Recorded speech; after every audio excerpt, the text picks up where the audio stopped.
Assalamualaikum warahmatullahi wabarakatuh.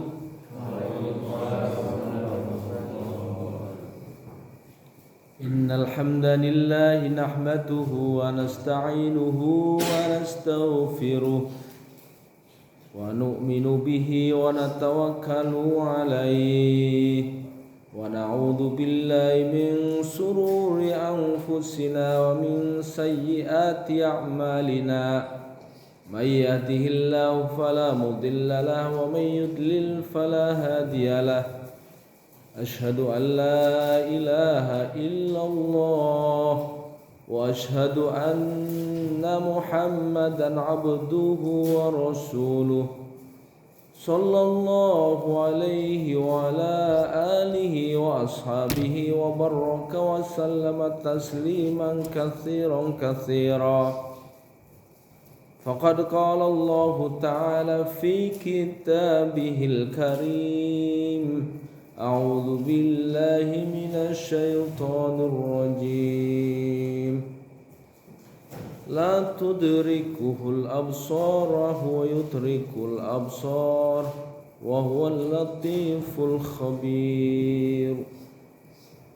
Wa qala an-nabiyyu sallallahu alaihi wasallam, kullu ummati yadkhulunal jannata illa man aba. Qila wa man yaba ya Rasulullah? Qala wa man ata'ani dakhalal jannah wa man 'asani faqad aba. Shadaqallahul azim wa shadaqa rasuluhun nabiyil karim wa nahnu ala dzalika minasy syahidin wasyakirin walhamdulillahi rabbil alamin. Hadirin sidang jamaah salat subuh Masjid Al-Lafali rahimani wa rahimakumullah. Bersyukur kita kepada Allah Subhanahu wa taala masih diberi hidup, masih diberi sehat. Banyak saudara kita yang sudah dipanggil Allah, berarti sudah tidak ada kesempatan lagi hidup di dunia. Sebagian mereka sudah mendapatkan apa yang Allah janjikan, yaitu kenikmatan di taman surga. Ya, karena kuburan bukan kuburan itu, lalu bayangan kita itu adalah tanah dengan gumpalan-gumpalan batu atau tanah ya, liatnya ya. Tapi alam pertama di akhirat itu masuknya, pintunya itu adalah alam kubur setelah kematian kita. Jadi sudah pintu masuk alam akhirat. Di sana kubur itu bisa merupakan lembah daripada lembah jahanam, tapi bisa merupakan bagian daripada taman surga. Ada sebagian yang sudah menikmati daripada janji Allah, mendapatkan rahmatnya, mendapatkan kasih sayangnya, menikmati jamuan-jamuan Allah ya, di alam kubur.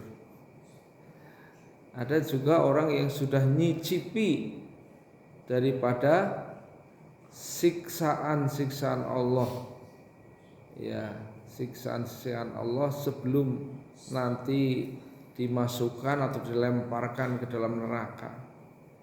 Di alam kubur sudah mulai pendahuluan. Ada seekor ular yang namanya As-Sujaul Aqra. Kalau dia mematuk sekali patukan, maka akan menenggelamkan daripada orang yang dipatuk itu sejauh 35 hasta. Bahkan apabila menyemburkan bisanya ular itu, maka niscaya ya dunia tidak lagi ada tumbuh-tumbuhan. Begitu dahsyatnya ular as-sujaul aqra nanti sebagai permulaan siksa bagi orang-orang yang disiksa. Hadirin rahimani wa rahimakumullah, untuk itu maka kesempatan emas, kok emas ya, bukan kesempatan inten. Ini kita kesempatan berlian itu gitu ya. Yang paling mahal apa tuh harganya? Ya kesempatan, kebanyakan orang yang bilang kesempatan emas ya. Orang yang masih dikasih sisa-sisa umur untuk menggunakan waktunya. Karena pada saat Israel nanti menjemput kita, tidak lagi ada kemampuan kita untuk menunda atau menolak ya. Israel aku urung siap, matilah. Diundur setahun ya, nggak bisa. Dan Israel tidak mampu, tidak tergoda oleh sogokan. Wis nanti tak sogok 1 miliar wis tapi umurku diundur 1 tahun, nggak bisa. Itu saat hadir kematian, wa idza jaa ajaluhum la yastakhiruna sa'atan wa la yastaqdimu. Enggak bisa diundur, diajukan juga enggak bisa. Ini jadwalmu jam ini sudah ini. Nah, repotnya kadang-kadang kita itu sadar di saat kita dalam posisi yang seperti itu. Aduh, aku urung siap gimana? Nah, itu ya. Tapi gimananya itu masalahnya, gimananya itu tidak mampu untuk mewujudkan amal untuk mengubah sikap dan perilaku ya. Nah, ini repotnya. Hadirin rahimani wa rahimakumullah, maka Rasulullah SAW memberikan nasihat kepada kita bahwa 2 nasihat penting untuk manusia itu, yang satu diam, yang satu bicara. Yang diam itu adalah ingat mati, yang bicara adalah Al-Quran. Hadirin rahimani wa rahimakumullah, oleh karena itu marilah kita belajar Al-Quran supaya hati kita menjadi lembut, kita bisa memilih mana yang benar, mana yang salah, mana yang baik, mana yang buruk, mana yang diridhoi Allah dan mana yang diridhoi setan.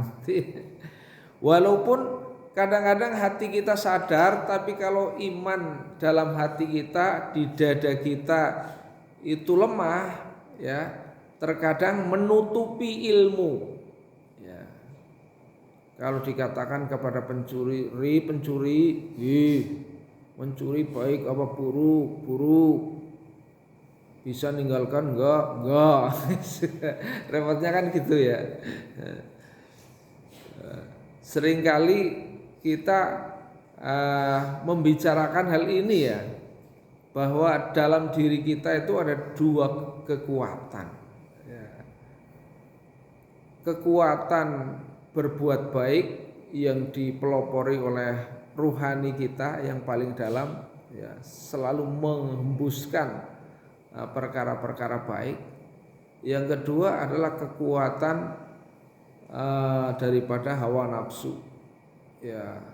Inna nafsa la ammaratum bisu'i illa ma rahima rabbi. Sesungguhnya hawa nafsu itu selalu menghembuskan keburukan. Jadi nurani dan hawa nafsu adalah 2 kekuatan besar ya, yang bertarung dalam diri kita.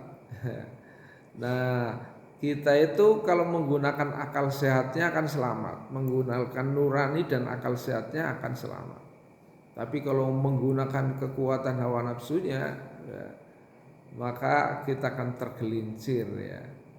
Inilah yang namanya berjuang. Hadirin rahimani wa rahimakumullah. Nah, perjuangan ini adalah dohirnya. Sedangkan yang terlihat, yang tidak terlihat dalam hati kita itulah batinnya.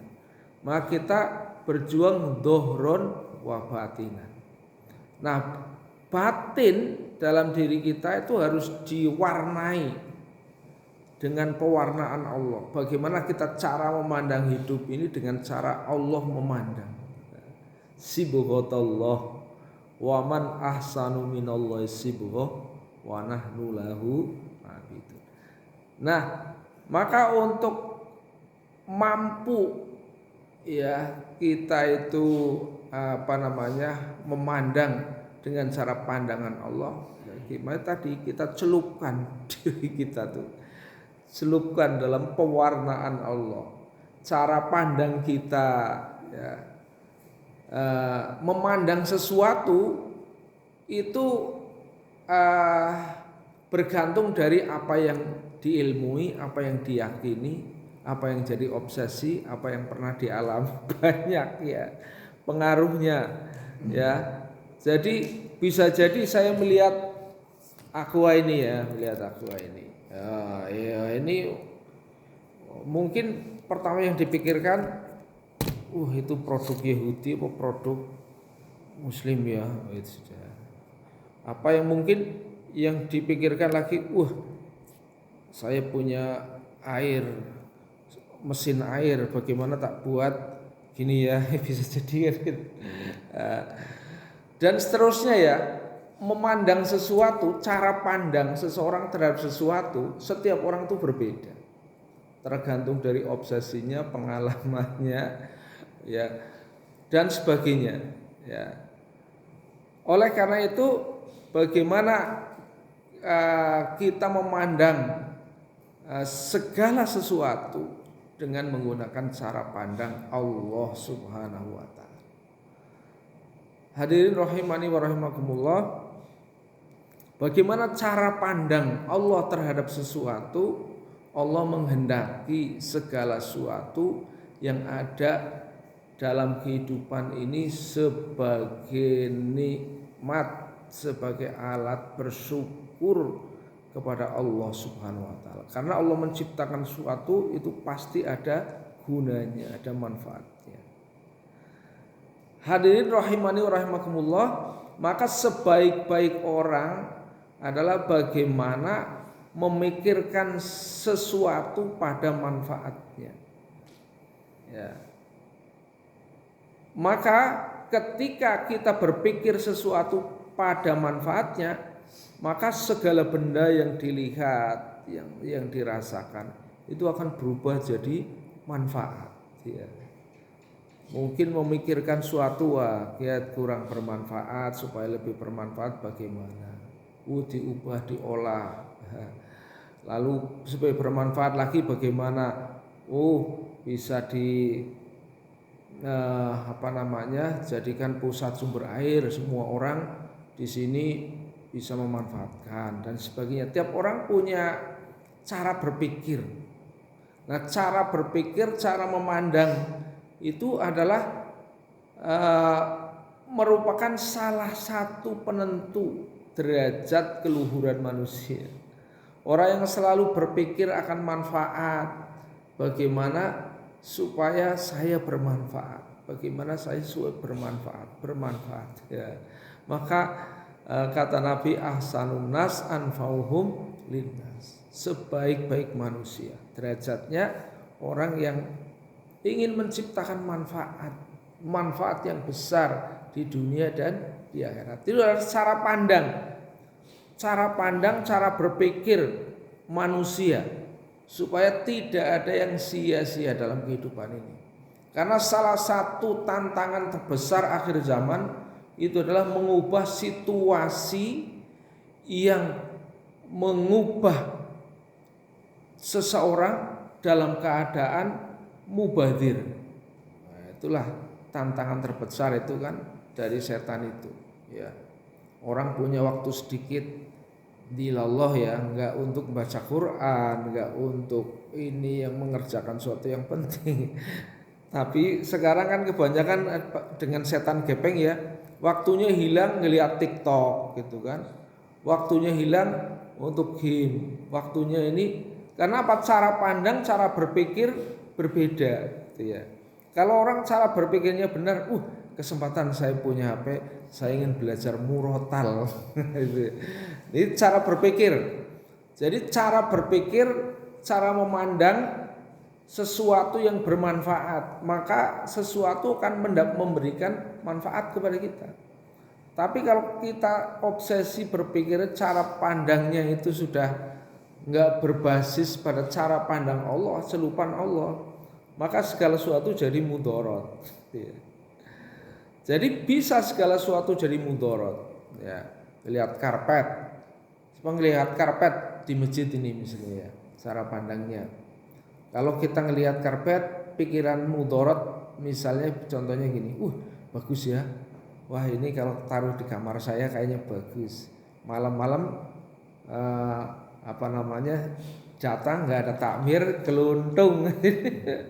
Nah, itu kan cara pandang orang berpikir ngelihat karpet bagus, pikirannya dicolong kan gitu ya. Tapi orang dengan karpet yang sama dilihat di toko bagus ini kalau untuk masjid Al-Lafali kayaknya ganti karpet seperti ini, wah enak ini untuk sholat kan gitu ya. Nah cara berpandang, cara berpikir yang seperti itu mempengaruhi derajat dan kualitas hidup kita. Dan Allah pandangan Allah itu lepas ya. Pandangan Allah itu tidak terbatas daripada apa yang dipandang oleh mata kita. Allah memandang, melihat tembus ya, tidak ada sekat-sekat. Kalau kita cara pandang kita kan misalnya ketutupan dinding, Gus Abror lagi misalnya di situ pelukan sama istri, kalau keletan dinding itu kan nggak kelihatan ya Gus. Nah, itu cara pandang mata manusia. Tapi kalau cara pandang daripada kekuatan pandangan Allah, la tudrikul absar wa huwa yudrikul absar wa huwal latiful khabir. Ya. Jadi begitu rupa cara pandang Allah tidak terbatas, bagaimana terbatasnya pandangan manusia, karena Allah lembut dan luas ilmunya. Hadirin rahimani wa rahimakumullah.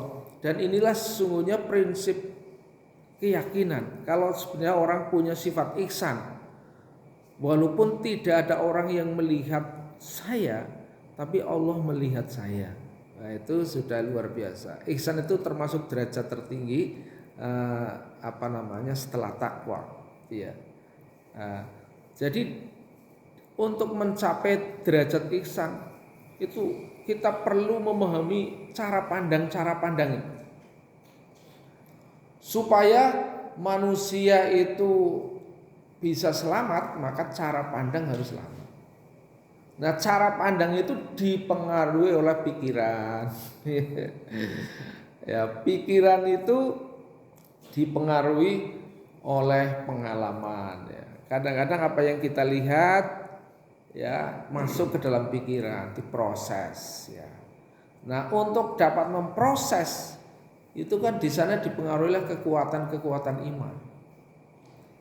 Jadi kalau nggak ada kekuatan iman, cara berpikir seseorang liar, ya, tidak berpikir baik buruk, benar salah, tapi yang dipikir adalah keuntungan dirinya. Gitu.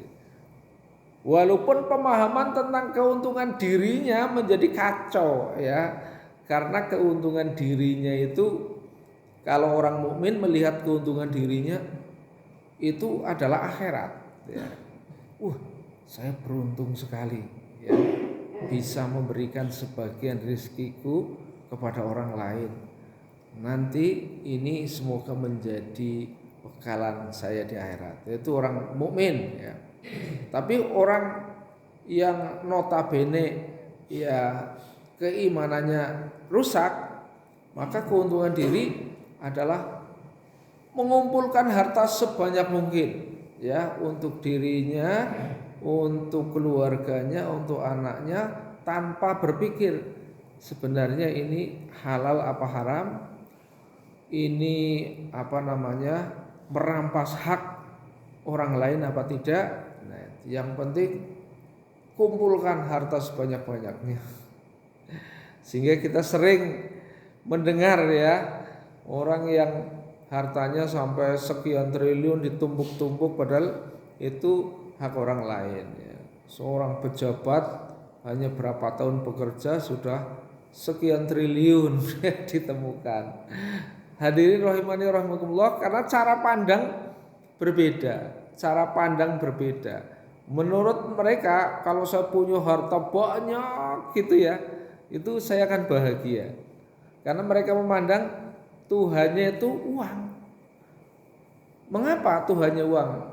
Mungkin mereka nggak mau dibilang Tuhannya uang, bukan ya. Tapi dia tidak sadar bahwa Tuhan itu adalah segala sesuatu yang dianggap paling penting dalam kehidupannya. Kalau diberikan dua pilihan, sholat apa uang, milihnya uang. Walaupun tidak diakui, ya enggak lah ya milih sholat, tapi begitu adzan dikumandangkan, di sisi lain ada potensi uang, ya mending potensi uang, sholat ya nanti lagi kan gitu. Atau yang lebih parah dari itu, ya sholat besok kan ada waktu lagi ya, sekarang ini kan sedang ada potensi uang, itu masih mending ya. Yang sangat parah dan paling parah, sholatnya sudah tidak mau, yang diburu, yang dikejar uang. Sampai ada tulisan ana hamba uang kan gitu. Hadirin rahimani rahimakumullah, begitu luar biasa ya cara pandang manusia itu sangat mempengaruhi kualitas hidup manusia. Karena kita biasanya menggunakan pandangan dohir ya. Pandangan dohir itu kadang-kadang memang menarik ya. Ketika orang melihat ada rumah yang bagus, coba pikiran kita seperti apa? Coba kita melihat rumah yang bagus. Wah, coba kita jujur ya terhadap diri kita masing-masing. Melihat rumah yang bagus, wah ini luar biasa, rumah bagus ya, kayak istana gitu ya. Nanti pulang ke rumah cerita sama istrinya, istriku, aku tadi melihat rumah kayak istana bagus ya. Nanti kalau kita bangun yang kayak gitu kan. Itu sudah beda ya kesan.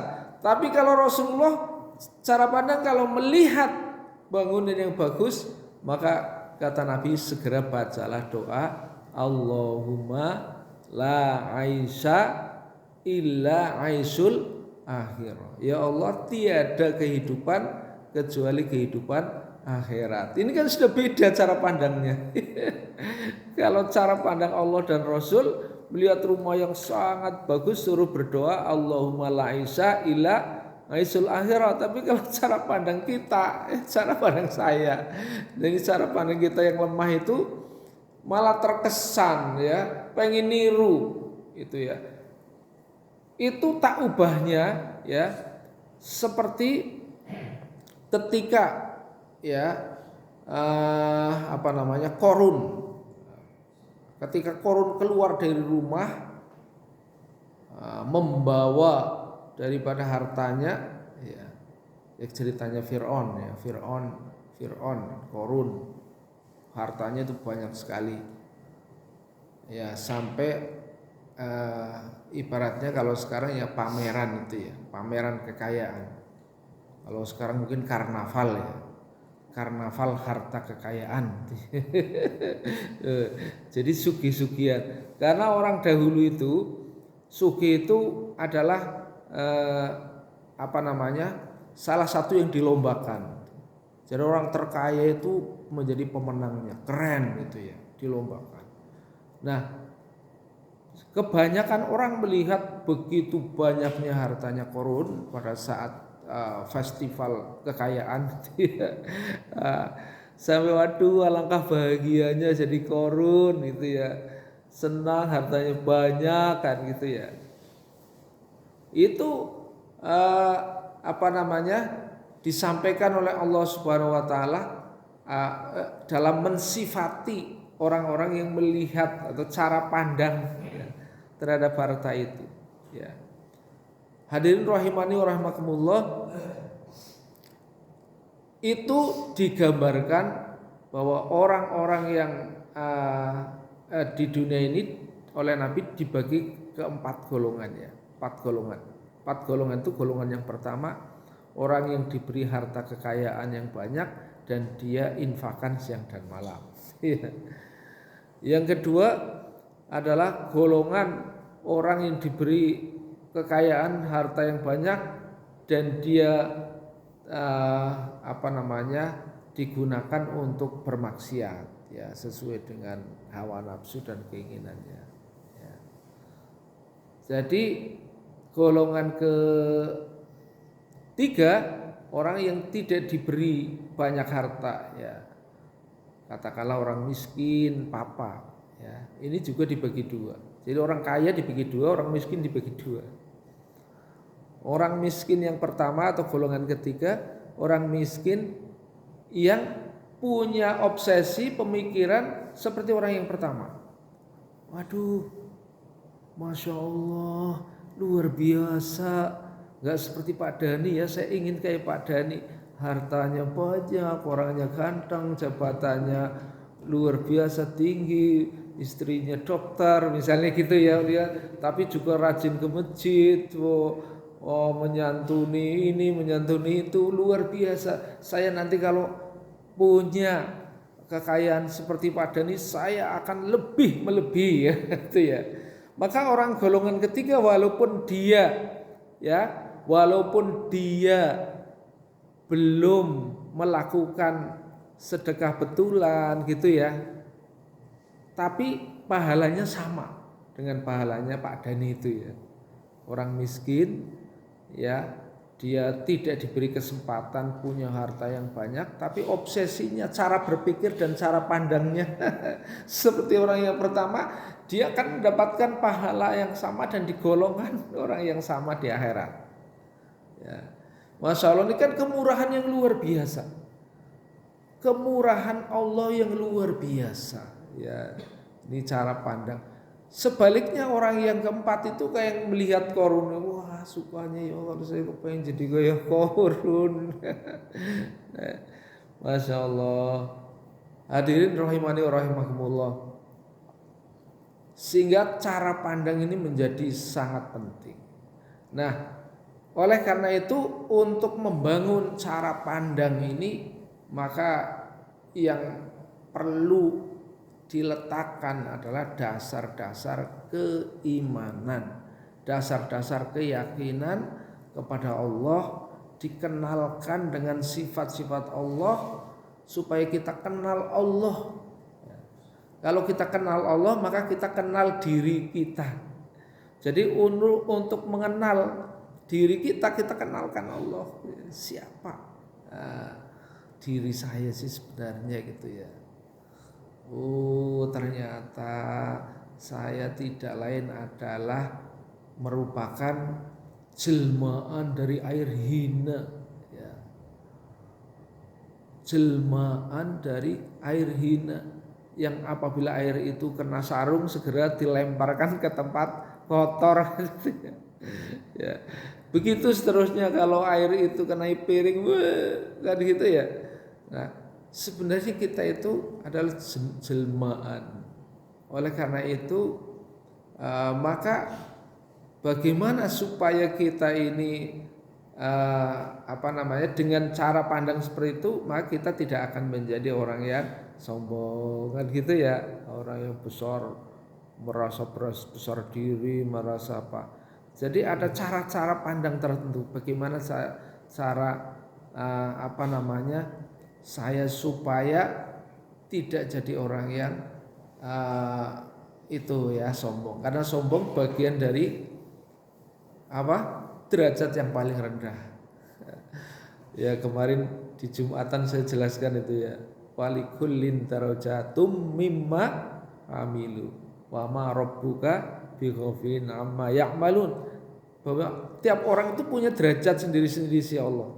Ini derajatnya Gus Abror mungkin di sini. Oh, derajat saya mungkin di sini, derajat ini. Lah itu setiap orang derajatnya beda-beda. Dan itu derajat seseorang yang tahu Allah. Ya, Allah yang paling tahu kedudukan derajat seseorang. Satu hari pernah Rasulullah menguji nyali para sahabat yang sedang duduk-duduk itu. Woi sahabatku, aku akan bertanya. Oh iya siap Rasul kalau bahasa kita ya. Itu ada orang jalan tuh. Ya. Menurut kamu bagaimana cara pandang kamu gitu ya. Maka kata sahabat itu, orangnya keren itu ya Rasul. Itu kalau ngelamar cewek langsung ditompo. Kalau berbicara depan orang lain pasti akan didengar. Ini hadis sahih ini. Ya, itu pasti akan didengar itu. Rasulullah diam. Terus datang lagi orang pakai pakaian yang tidak beda tidak sama dengan orang yang tadi. Ya, lebih sederhana, kayaknya kok kurang mitaya ini dibanding pertama itu ya. Nah, para sahabat masih sering menggunakan pandangan dohir gitu ya. Jadi yang dilihat dohirnya itu ya. Wah ini mah kelihatannya orang nggak mitaya nih Rasul. Ini orang kayak gini nih. Jelas tuh kalau ngelamar wanita jarang lah yang nompo lah. Tapi ditolak gitu. Kalau dia bicara paling nggak ada yang dengerin ini. Itu ya. Itu disampaikan kepada Nabi. Maka kata Rasulullah, orang ini jauh lebih baik daripada yang pertama. Ya. Ini Rasulullah memberikan pelajaran kepada para sahabat supaya menggunakan cara pandang Allah.